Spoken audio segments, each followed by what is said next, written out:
There's no complaints here. I think to a man everyone's embraced what it is that's in front of us. Day to day has been outstanding.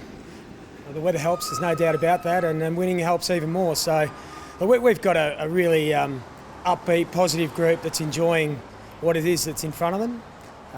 Clearly you can see that in the way we're playing. It's reflective in the, in the style and the energy in the way the guys are playing. So far it's really worked for us. Just on that energy and style, Clarko was saying that there's dreadful games going on, some dreadful styles, that defensive stuff. You guys are running like really freely. It seems like it's going really easily. How are you doing that? Look, I'm not someone that shares that view. I think most things generally work themselves out. I can talk to the way we prepare and how we set up to play. And look, we like most teams, we've got an appetite to defend, but we really defend so we can get better looks and attack in a much more effective manner. So as it turns out at the moment, our style's holding up, and we're comfortable with where that sits. We do take on a little bit more risk maybe than some other teams, but again, generally these things seem to sort themselves out. Just on backline, 41 highest scorer last season. What's been the secret to that success, I suppose? Well, look, they are an incredibly mature, great chemistry type of group. They get along like a house on fire, there's no doubt about that, but they are, and under no illusions, the beneficiary of an incredible team defence at the moment. It's functioning really well. It's taking 18 men to get it done, and we're getting some great reward.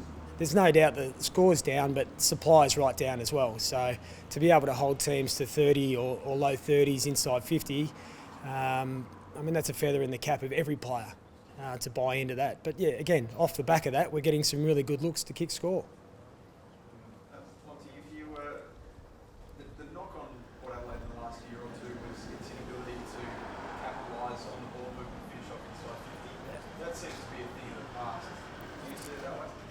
I see that there's been an enormous amount of work go into it, because we do know that we limit score, and that happened last year, yet we didn't finish where we wanted to, and we go inside 50 a lot, and again, we didn't get the results we wanted. So we knew there was work to be done in front of the ball, and sometimes that's personnel, chemistry, method, and I think we've chipped away at all of that.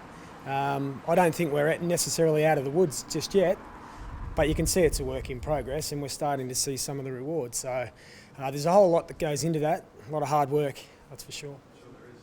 There's a fit Charlie Dixon. Yep.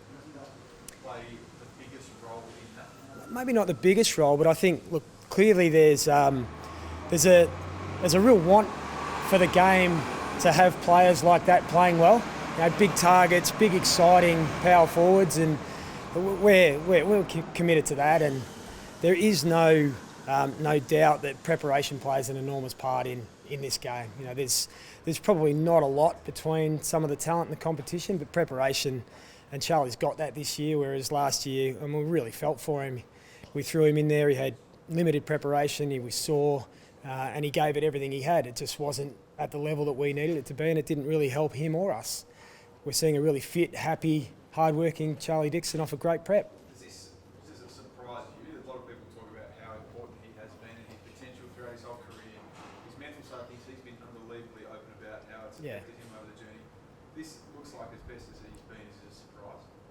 Well, I don't think so. I mean, everything that having only been at the club now a year and a half, everything that I heard coming into the place was, him at his best, his energy with good prep.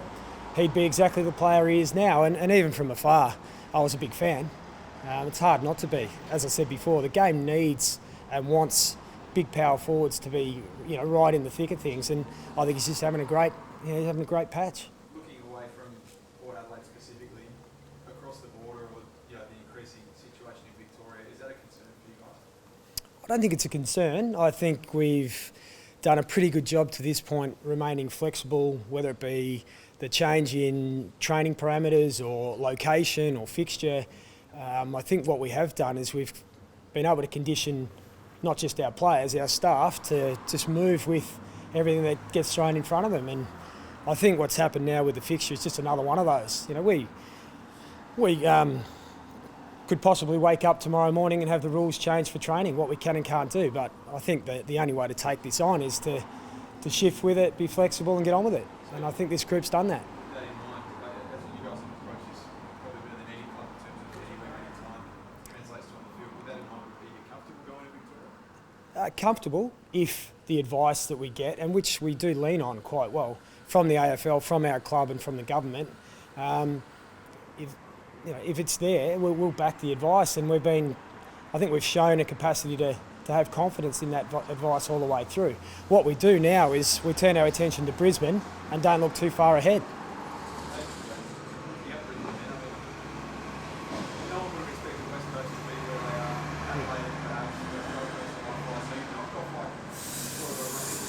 Yep.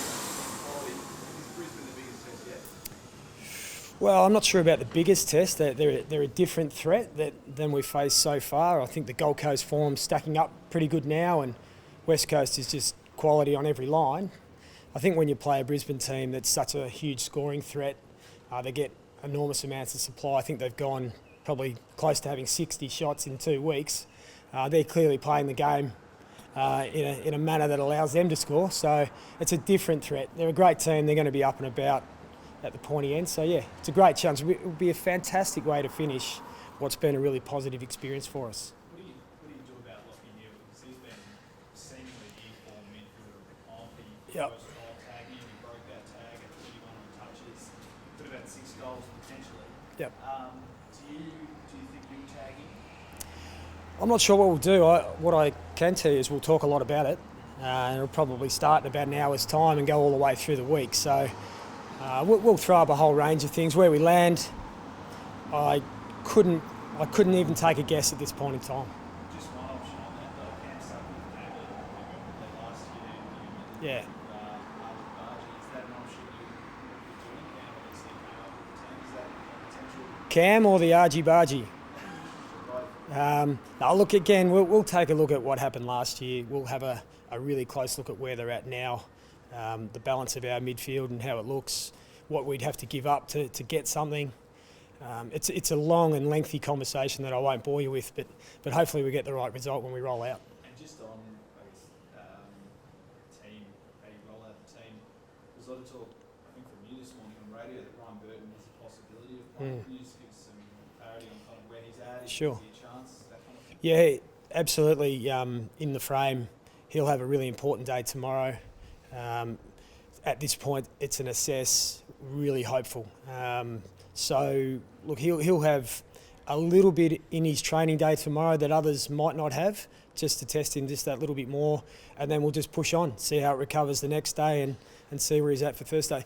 We all know that he's an integral part not only of the back line, of the way we want to play in our game style. So he'll come back into the team, he'll be really important. Hopefully it's this week, and if it's not, it'll be the one after. It'd be a major minus though, wouldn't it, if you did, Yeah. because I guess the assumption was you probably wouldn't play all last year. Yeah. To do rehab, but getting you back early would be great, wouldn't it? Yeah, it would. And he's got history with knee issues, so he knows how to manage, he knows what his body's telling him, he's got great quad strength, so yeah, look, hopefully it goes our way tomorrow and he kickstarts his recovery. What does he have to do for it? Well, training-wise, he needs to be able to get through everything we put in front of him and recover well. So it's not necessarily train the house down, it's just make sure that there's no underlying issues or any swelling that comes off the back of having to increase his load. So You watched the Brisbane Crows game? I did. What do you make of it? I mean, we sort of touched on how close they are, but what do you make of a side that has sort of in excess of 30 scoring shots? They've got a lot of talent. They've got a lot of talent, and they put you under enormous pressure when they get momentum. So it was an interesting game. You know, I'm sure they walk away feeling like there were some missed opportunities in terms of percentage and really stamping and putting the foot on the throat. But it's that type of season, isn't it? You just got to get the wins when you can. And look, they're a talented team. We've had some great battles of recent times. We were lucky enough to play them in the pre-season too, where they were what looked to be in trial mode. You know, they threw out a couple of new things that they wanted to have a look at, and so did we. Everyone pull up right, or injury-wise, everything's pretty sweet, isn't it?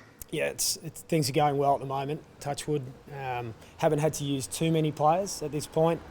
Obviously, Xavier not playing is a bit of a hole for us, no doubt. But one that I know we've got a few guys that are pretty keen to take on that opportunity. Yep. No extra sore bodies or Nothing.